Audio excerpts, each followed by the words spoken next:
ആ ചേട്ടാ വാ. എവിടെ കളിയനെവിടെ?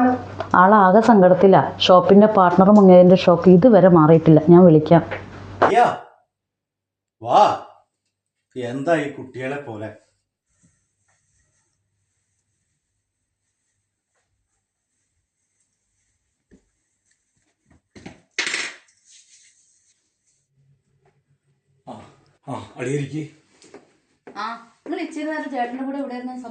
അളിയന്റെ മുങ്ങിയ പാർട്ട്ണറെ കുറിച്ച് എന്തെങ്കിലും അറിവ് കിട്ടിയോ?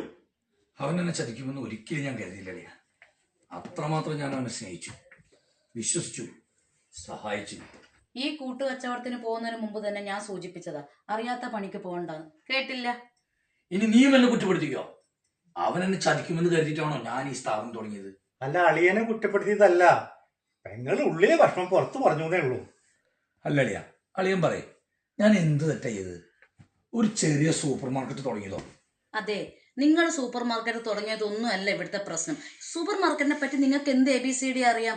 അറിയാത്ത ബിസിനസ്സിലോട്ട് എടുത്തു ചെയ്യണം. ഇതാണ് ഇപ്പോഴത്തെ വിഷയം. അല്ല, ഇത് പെങ്ങള് പറഞ്ഞാല് കാര്യമുണ്ട് അളിയ. നമ്മളൊരു ബിസിനസ്സിൽ പണം ഇറക്കുമ്പോൾ നമ്മളതിന്റെ മേഖലയെ കുറിച്ച് അറിഞ്ഞിരിക്കണം. ഇതിപ്പോ അളിയന്റെ ജോലിയും പിന്നെ ഈ സൂപ്പർ മാർക്കറ്റും തമ്മിൽ എന്താ ബന്ധമുള്ളത്? മോഹന് വർഷങ്ങളായിട്ട് അറിയാവുന്ന ഫീൽഡാണ് സൂപ്പർ മാർക്കറ്റ്. അവന് സ്വന്തമായി തുടങ്ങിയാലോ എന്നൊരു ആഗ്രഹം. കയ്യിൽ പൈസയില്ല. എന്നോടൊന്ന് സഹായിക്കാമെന്ന് ചോദിച്ചു. അറിയാം, അളിയൻ വലിയൊരു എമൗണ്ട് ബാങ്കിൽ നിന്ന് ലോൺ എടുത്ത് സ്ഥാപനം തുടങ്ങി വിശ്വസിച്ച് മോഹനെ ഏൽപ്പിച്ചു. പിന്നീട് ആ വഴിക്ക് തിരിഞ്ഞു നോക്കിയിട്ടുണ്ടായിരുന്നു അളിയൻ. അളിയന്റെ ജോലിയായിട്ട് മുന്നോട്ട് പോയി. അതല്ല ഉണ്ടായത്. ഇന്നത്തെ കാലത്ത് സ്വന്തം രക്തബന്ധങ്ങളെ പോലും വിശ്വസിക്കാൻ പറ്റാത്ത കാലമാണ്. അല്ല, സ്ഥാപനം നല്ല നിലയിൽ പോയിക്കൊണ്ടിരുന്നതാണല്ലോ, പിന്നെന്ത് പറ്റി?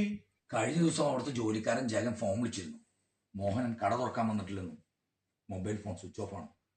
ഞാനും വിളിച്ചു നോക്കി, ഫോൺ സ്വിച്ച് ഓഫ്. മോഹൻ എന്തെങ്കിലും പറ്റിയോന്നായിരുന്നു എൻ്റെ ആദ്യം. ഏട്ടൻ ഓടിച്ചെന്ന് കയ്യിലുള്ള വേറെ ചാബി ഉപയോഗിച്ച് ഷോപ്പ് തുറന്നു. ഷോപ്പ് തുറന്നു നോക്കിയപ്പോ എൻ്റെ അളിയാ, ഞാൻ ആകെ തകർന്നു പോയി. സകല സാധനങ്ങളും അവൻ കൊണ്ടുപോയി. കാലിയായ റാക്ക് മാത്രം. ഓ, അത് വല്ലാത്ത ചതിയായി പോയല്ലോ. മാത്രല്ലാന്നേ, ആ ദിവസങ്ങളിൽ ക്രെഡിറ്റിൽ ഒരുപാട് സാധനങ്ങൾ വാങ്ങിയിട്ട് അതും കൊണ്ടുപോയി. ഇപ്പൊ അവരും വിളിയോട് വിളിയാ കാശിന് വേണ്ടിയിട്ട്. വല്ലാത്ത കഷ്ടമായി പോയി.